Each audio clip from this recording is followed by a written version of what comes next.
சீர்காழி அருகே அரசு ஆரம்ப சுகாதார நிலையம் முறையாக இயக்குவதில்லை என்று பொதுமக்கள் குற்றச்சாட்டு தெரிவித்துள்ளனர். மயிலாடுதுறை மாவட்டம் சீர்காழி அருகே குன்னம் ஊராட்சியில் அரசு ஆரம்ப சுகாதார நிலையம் இயங்கி வருகிறது.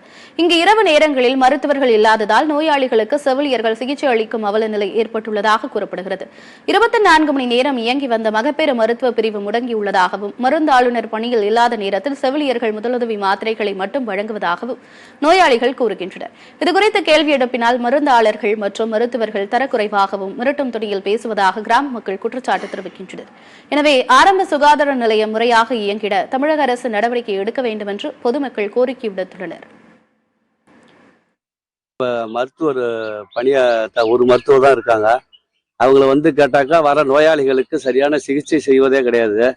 ஊசியே சுத்தமா யாருக்கும் ஒரு அவசரத்து சிகிச்சையோட ஊசி போறது கிடையாது, ஒன்றும் கிடையாது. பார்மசிஸ்ட் மணிமாறன் ஒருத்தர் இருக்காரு. அவர்கிட்ட போய் கேட்டாக்கா இருக்கிற மருந்து மாத்திரை எந்த நோயாளிக்கும் சரியான முறையில் மருந்து மாத்திரையே கொடுக்கறது கிடையாது.